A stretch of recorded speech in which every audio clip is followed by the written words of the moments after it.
Let's get started. So hello everyone, and welcome to today's Middleton Group Masterclass session on traction power modeling.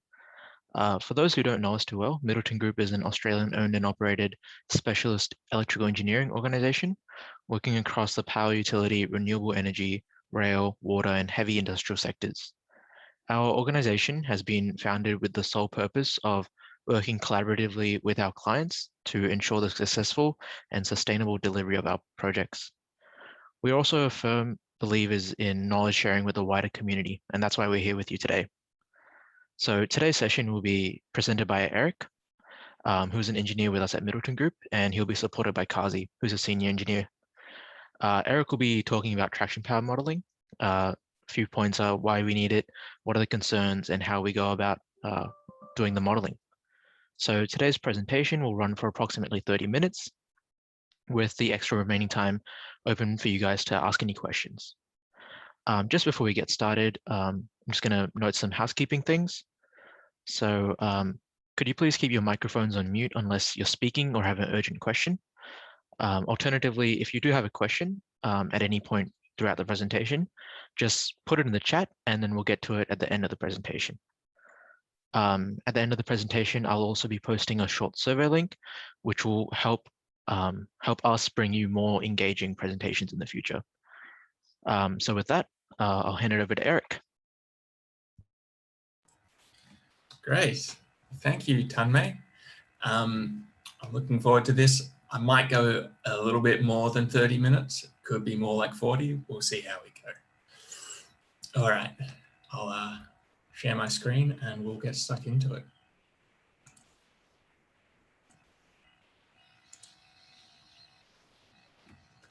All right. Tanmay, just to check, can you see the screen? Yep, looking over my end. All right, perfect. Traction power modeling. We'll be talking about mostly DC side of traction power modeling. However, the principles largely applicable to AC as well. This presentation is going to be around the modeling process. That's going to be our focus, and I'll be going into some details, but trying not to keep it too detail rich, and more about the overview of the process. So what we're in for today, I'm going to give a quick background about a DC traction power system so that it's clear what I'm talking about. I'll try to be as clear as possible. I want to talk a little about why we do modeling. And the bulk of this presentation is going to be about the modeling process itself. So a quick background, and I'm going to try to keep this relatively brief, but I want to get some of these some of the terminology and key concepts across that I'll be talking through today. So this little image here shows the key elements of a DC traction power system. From the top to the bottom, we've got an AC supply that's coming from our distribution network. It comes into a substation, which consists of the key elements here. We've got a transformer and a rectifier. The rectifier gives the DC power out. We've got a DC circuit breaker, Dccb here, and that's on that red line there. This is on the feeder cable. And then this splits and we feed the overhead wire, which is the long horizontal red line here. The overhead wire, we can see we've got some switches along it. This is for sectioning. I'm not going to talk too much on sectioning for this presentation, but we see our power flow along the overhead wire, goes down through the train, returns via the running rail back to the substation. So that's the main loop of a traction power system. Now, traction power modeling, which is the modeling of the traction power network. Why do we do it? Firstly, we want to assess the capacity of the existing infrastructure. Then the next question is, if there is a change to the network, is the traction power infrastructure suitable? So this change to the network could be a new type of train. It could be a change in gradient. So for instance, the level crossing removals, where trains will now go under the road or over the road, it's going to change the draw, the power draw of the train in that area. But the biggest change that we commonly see, increased number of trains on the traction power network. And this is driven by population growth in the cities. And this is an ongoing event or phenomenon, population growth, certainly in Melbourne and Sydney. So given the population growth and we run more trains on the network, we might find that we need more power infrastructure so that these trains can run safely and reliably. So the last point of our modelling is to quantify what are the power infrastructure upgrades required to deliver trains on time in a safe and reliable manner. So how do we do traction power modelling? This is a quick overview, and I'm going to get into each step in further detail as we go. Firstly, we're looking at modelling criteria. So when we see the performance of the traction power network, how do we know whether it's going to be any good or not? We develop some criteria. And these criteria are based on European standards. They're also based on client standards. And once we've developed these criteria, we can move forward with modelling.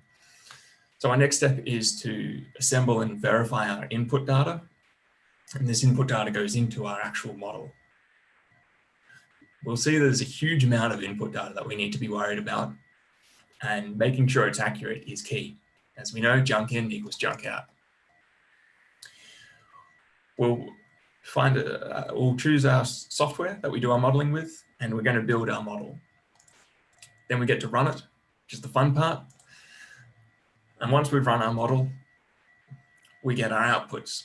And we need to pick these apart, assess them against the modeling criteria, and we need to look for some characteristics that we find, because these are going to really assist us when it comes to proposing infrastructure. Now, the method of proposing infrastructure is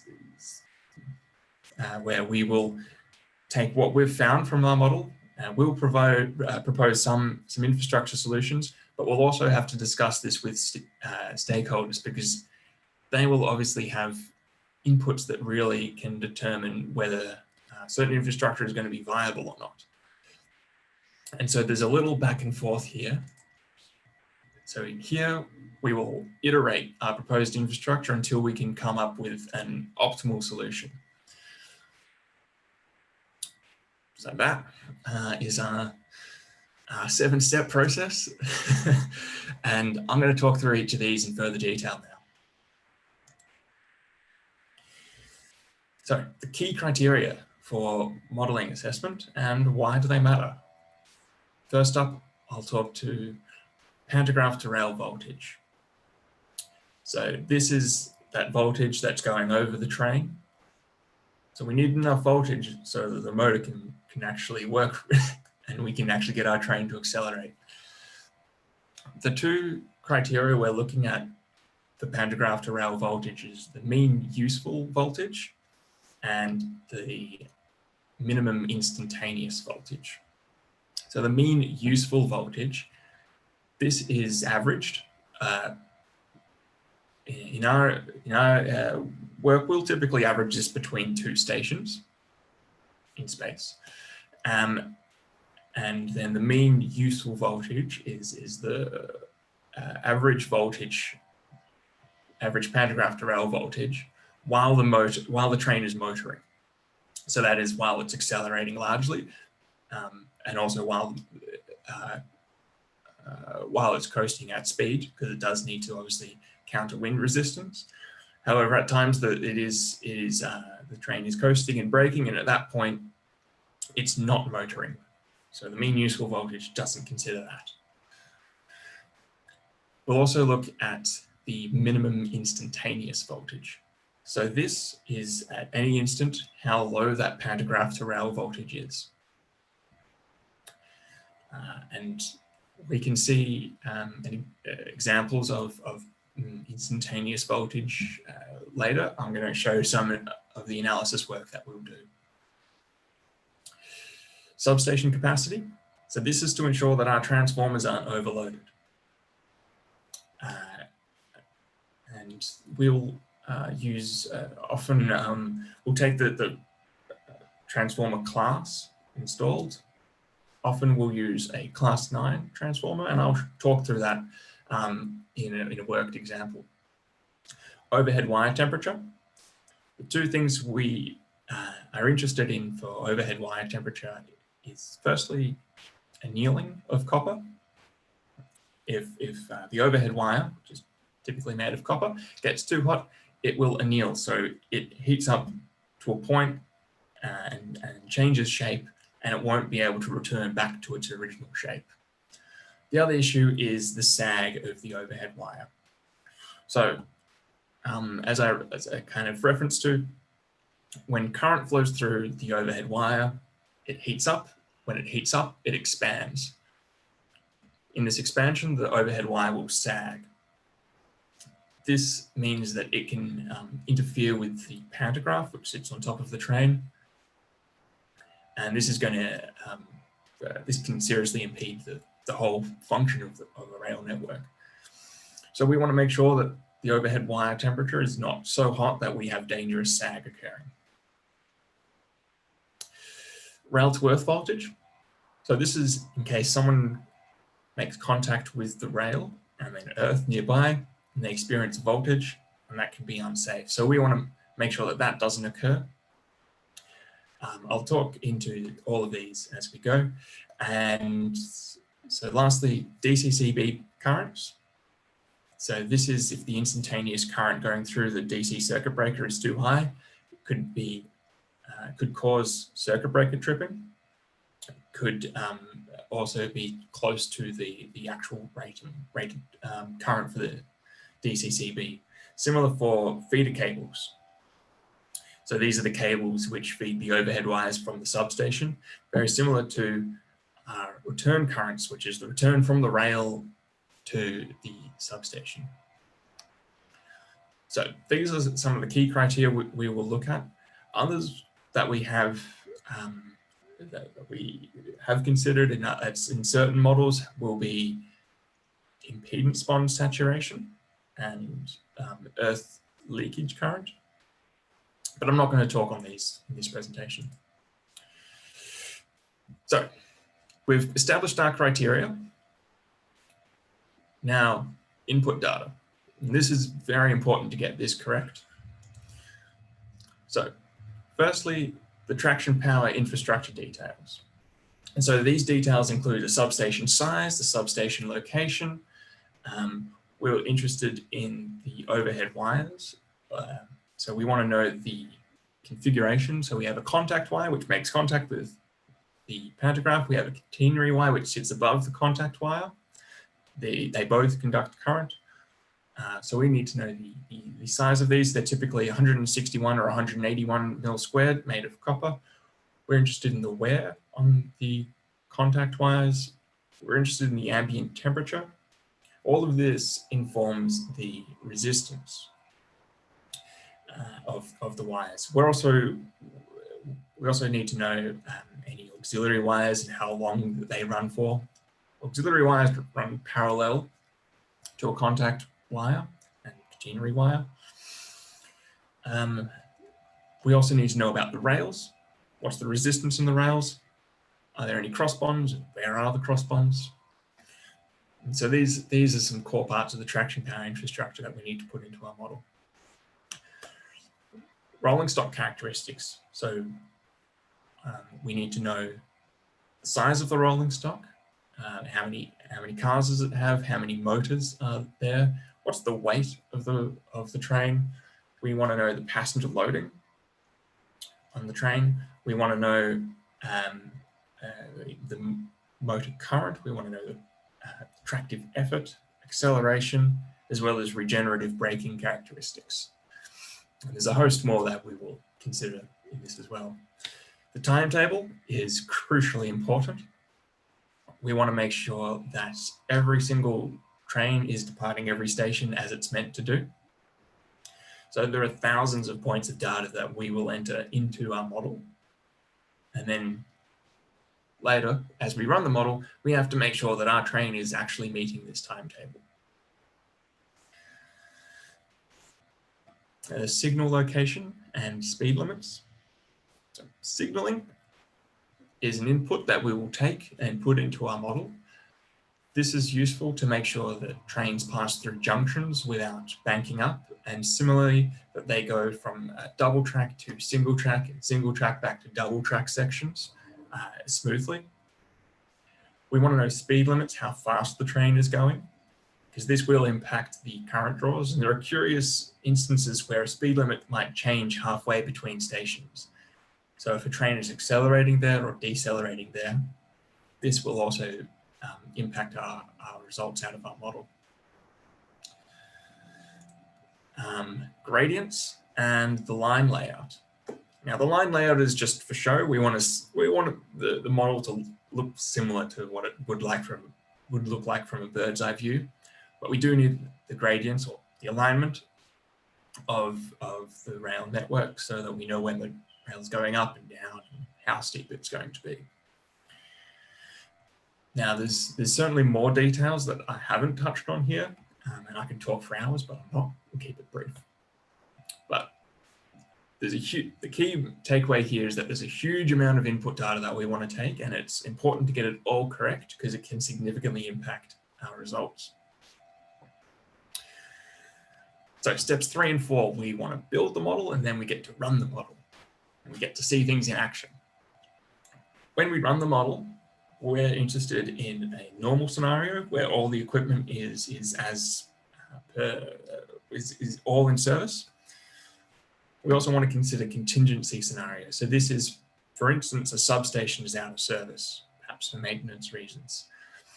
The traction power infrastructure needs to meet our modeling criteria under these contingency scenarios as well. And when we run the model, we want to make sure our train's actually running to the timetable. So that is, making sure the trains aren't banking up, which is not what would happen out in the network. And then, so there is a little bit of potentially debugging that can occur to ensure that the whole model does run correctly and we get realistic results.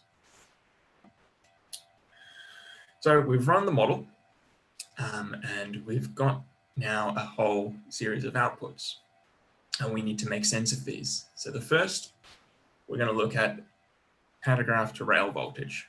We're going to answer the question, do we meet our client standards or the relevant EN standards? So in this case, I'll reference EN 50163.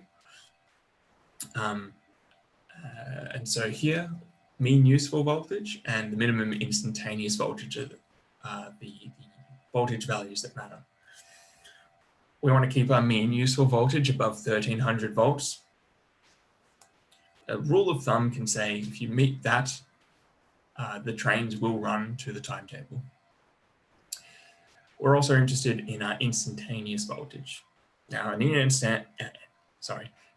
EN standard 50163 will say that you can, the minimum instantaneous voltage should be above 1150 volts on a 1500 volt network.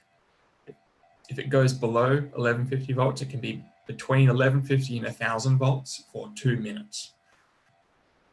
Now that's from the standard. However, client standards and client expectations might not be directly as per an EN standard. So the criteria here won't be quite like that. What I've shown here in this graph is an example of what I'm talking about. Here is the pantograph to rail voltage over a train as it's accelerating. So our time in seconds is on a horizontal axis and the voltage is going vertically. And what we can see is as the train accelerates, straight away the voltage drops and it stays low as the train accelerates. And then as it's reaching its maximum speed, that voltage rises again. So this is correlated with the current draw of the train. It's also impacted by the other trains in the network and other trains that are nearby. So this example, we can see that we have relatively poor voltage performance, and it's something that we would consider addressing.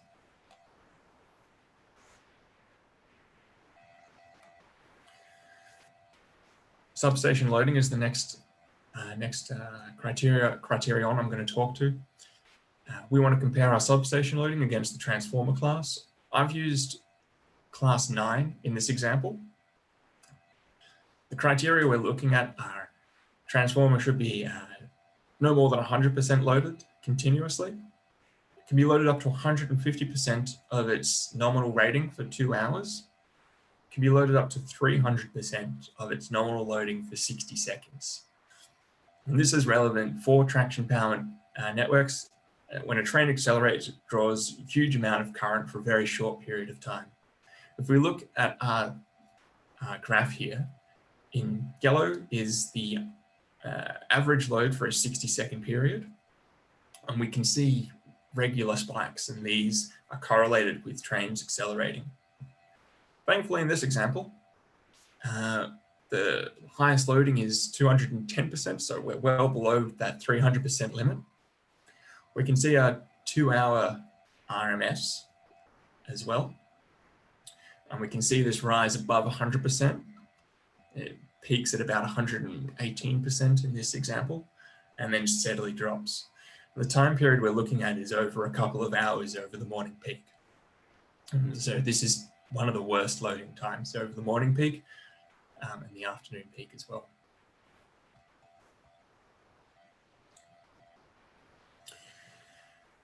Rail to earth voltage. So again, we can lean on an EN standard. The example I've actually used here is from a criteria that was developed with our client for this example here at the time that the study was done. So we're looking at 60 volts rail to earth voltage, and this is averaged over 300 seconds. And then we're looking at 120 volts for an instantaneous moment. The locations that we take our rail to earth voltage measurement at are stations typically. However, it can be elsewhere. Stations are taken because here trains are accelerating away. As the train accelerates, this does cause a higher rail to earth voltage. So quick detour. The rail to earth voltage is caused as the current runs through the rail back to the substation. In that length of rail, there's a small resistance. And so as that current passes through that resistance, there's a voltage that occurs. And so similarly, while the substation is not necessarily at earth potential, we do get a voltage rise from the rail to the earth as well. In this example, our graph shows that our 300-second average of voltage is consistently below 60 volts, although at the last location it's approaching 60 volts. And similarly, the 120-volt instantaneous limit is not met at any of our locations.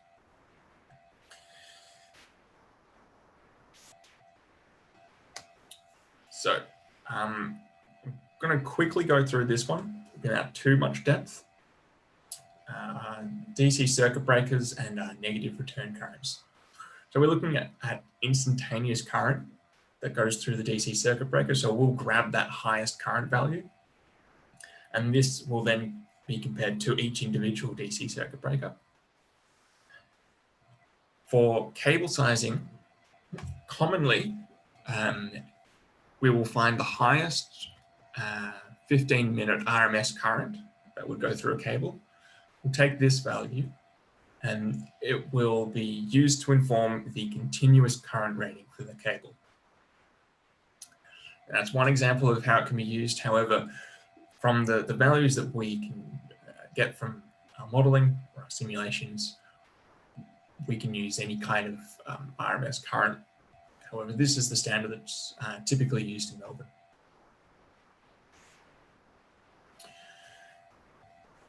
Overhead wire temperature. From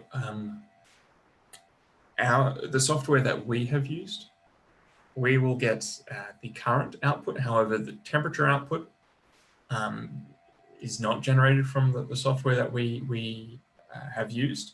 So Middleton Group have developed their own proprietary software to calculate overhead wire temperature. And this uses the methods outlined in the IEEE standard as well as the IEC standard. So our calculation tool can use IEEE or the IEC calculation standards. So these give a full set of equations and all the inputs that are required for it tells you what inputs are required, and then the values for those, we have gone and found these values. So some of the key inputs are the currents going through the overhead wire. We want to know the ambient temperature. We want to know the overhead wire configuration. Other inputs that we'll have to consider are solar radiation. We want to know the wind speed. We want to know how much heat is dissipated into the air. And there are a host of other inputs as well. I'm not going to list. And these go through into our calculation tool. And so for each instant of current input, we will have a overhead wire temperature. Our outputs that we can get are the spot temperature. So the temperature at the single spot that the measurement was taken, as well as the span temperature. I'm going to talk on the span temperature in 2 slides times. I'm going to focus on spot temperature for the time being. Our graphs here show the temperature versus time graphs of the contact wire, catenary wire, auxiliary feeder wires. What we can see here is a spike and then a steady exponential decay. Each of these spikes is correlated with a train accelerating. So we can see as a train accelerates and draws that current, it causes the temperature to spike, and then that temperature gradually falls.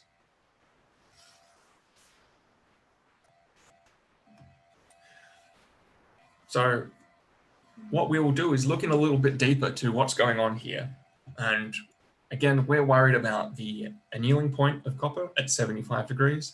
And we're also worried about the temperature at which we will have dangerous levels of sag of our overhead wires. Now, what we can do and what we can see in this graph is temperature and time in seconds. And we've correlated that with our timetable. So at 8:10 a.m., in this example, we had a train accelerate, and then at 8:12 a.m., we had another train accelerate. But in this time, there was a very short period, just the 2 minutes, for the overhead wire to cool down. And that's not, what we can see here is that it's not a long enough period of time for it to cool down to a steady level. So when the next train accelerates and the wire temperature increases, it goes beyond 70 degrees, which is higher than at any time previously. And so this is driven because of the trains accelerating with only 2 minutes apart. We see another example. We have a train accelerating at 9:06, at 9:12, at 9:16 a.m. And here, they're not 2 minutes apart, but they're close enough together at, we see 4 trains in 16 minutes. So close enough together that the temperature increases beyond the 75-degree limit. So what's interesting here is that we can see what's driving the temperature, and we can correlate it with trains accelerating. So now the one thing we can consider here is, should the trains be spaced more evenly, spaced further apart? And that would mitigate some of these higher temperature spikes. It's just a food for thought here. It's the impact of timetabling. Now, we can also talk about the span temperature and how that can cause sagging. But firstly, I'll touch on a little bit on how tension is kept in overhead wires. There are structures along a rail network roughly 70 meters apart, and these hold the overhead wire up. And then the overhead wire is also pulled tight and held at a certain tension. There are systems where there's a fixed tension on the overhead wire, and then there's systems where there is a regulated tension. So the tension actually changes of the overhead wire. This is relevant because as the wire expands with a fixed tension, all it can do is sag. So commonly in this scenario, the temperature limit is for a span of only 70 meters is 60 degrees. So if we look back on this example, while annealing is a problem at 75 degrees, our limit for the span of 70 meters is actually 60 degrees. Some cases it might be 65 degrees. It depends on the physical infrastructure in place. And so this is something that we will determine by talking with overhead line engineers, for instance, who can give us this kind of information about the temperature limits that we have to be modeling to.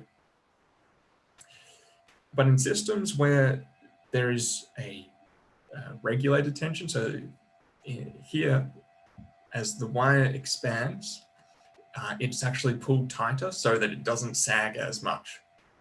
And so these systems can be over 500 meters long, sometimes more, sometimes a little less. So this is where we can find some interesting analysis. So this is for a span of about 500 meters. We've calculated the spot temperature, so the overhead wire temperature at a single location at 16 different spots.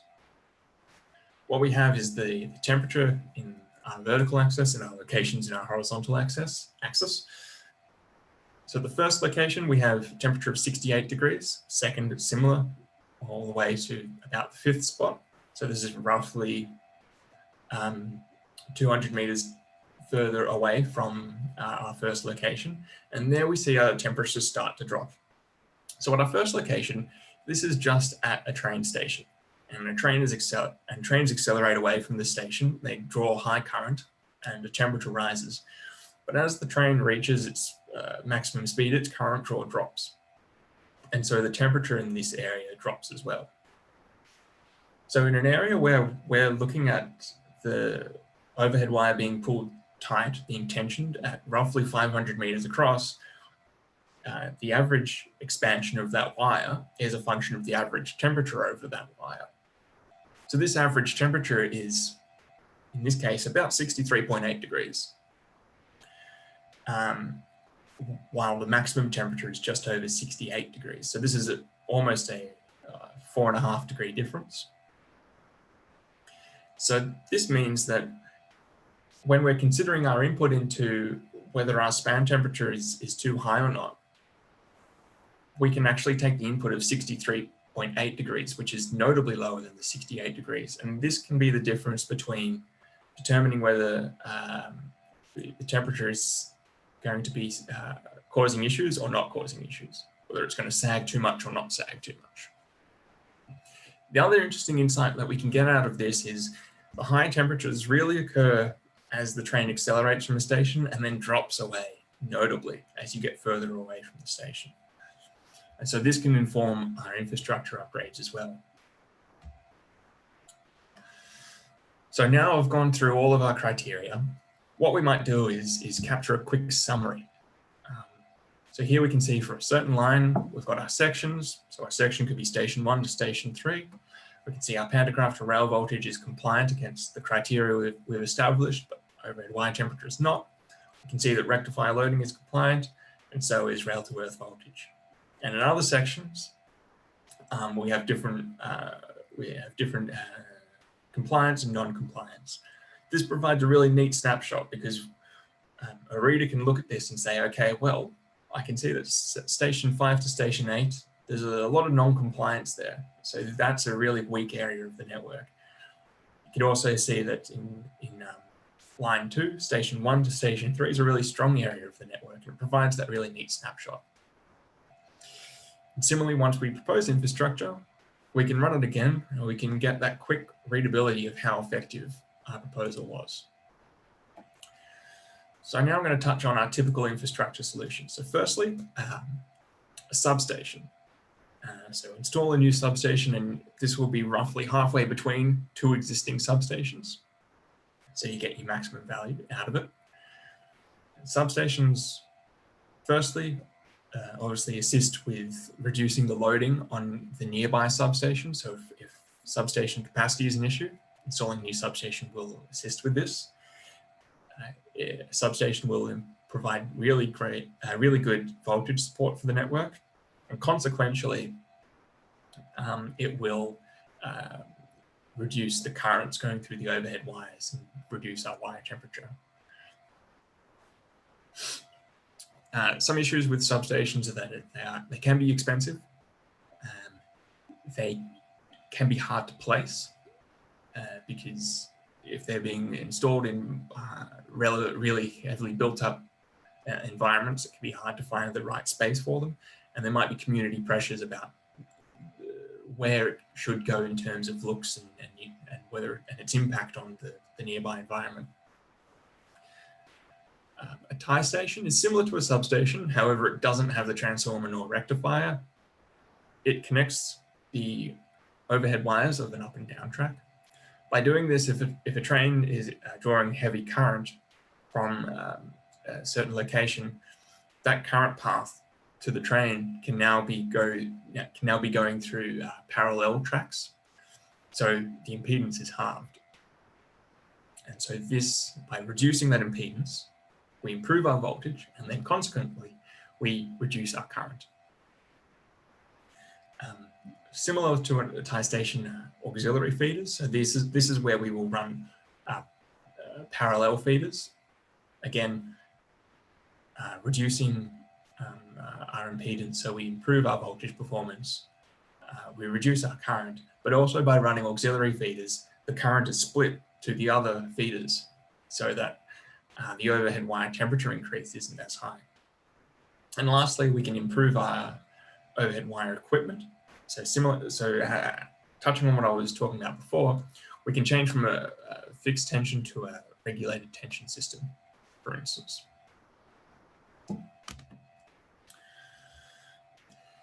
So there are some considerations that we have to take into account. And this is where a collaborative approach with our stakeholders can be really productive. CapEx is the first point. CapEx issues are occupation. So this is the time when the works are taking place and the train network can't be used. So train replacement buses will have to be used. And this can be very expensive. So one of the larger CapEx drivers can actually be the occupation cost alone. The other consideration is obviously the direct infrastructure cost. There can be some risk factors. So this can include if we're installing a new substation and the AC supply comes from the same zone substation as a nearby substation. This means that if there is an issue with the AC zone substation or an issue with the AC supply, if we don't have a redundant AC supply, we can end up with a contingency scenario where not one but two substations are out of service. Other factors to consider will be the constructability of our proposed infrastructure, and as well as future proofing. There's a host of others. Some non-infrastructure solutions could be considered. So these can include, well, running trains with a slightly different timetable that reduces the load on the traction power network. Another issue could be line speed, how quickly the trains are going, and if there's changes of the line speed along a section. Now, there are other innovative options. Some of these are currently being considered, and some of them are even have been installed. So, energy storage system there's a wayside storage system already in place at Diamond Creek.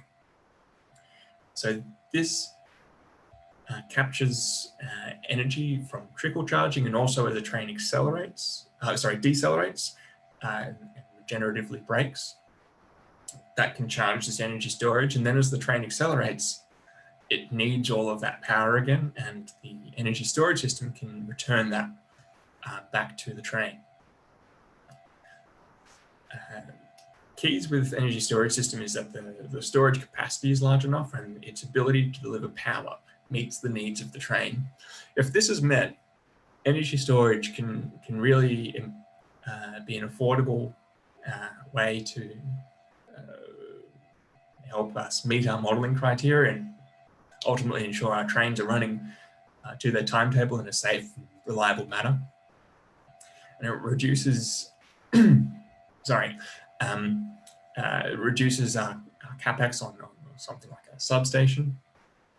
Another concern that arises is as we add auxiliary feeders, which are a common infrastructure solution, we walk into the law of diminishing returns, where each additional auxiliary feeder that we add costs a lot of money, but for each one we add, the returns aren't as great.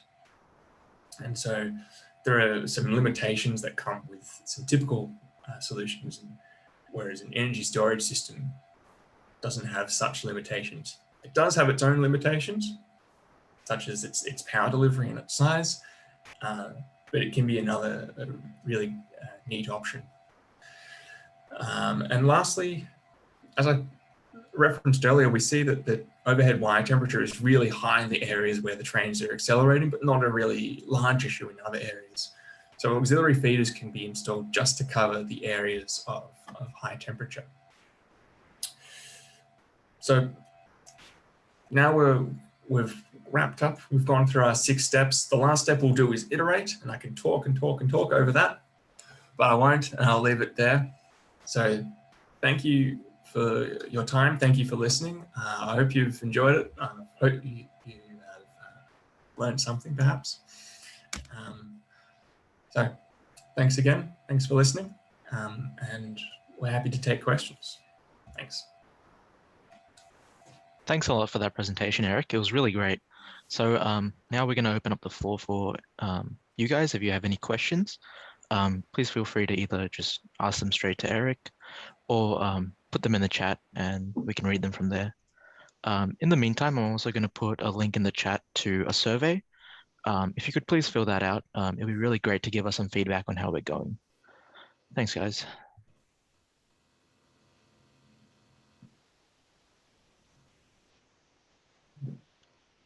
Eric, I think there's a question in the chat from Daniel, if you want to.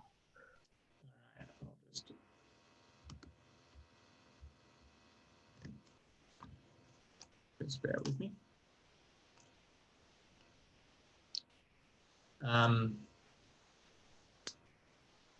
So how does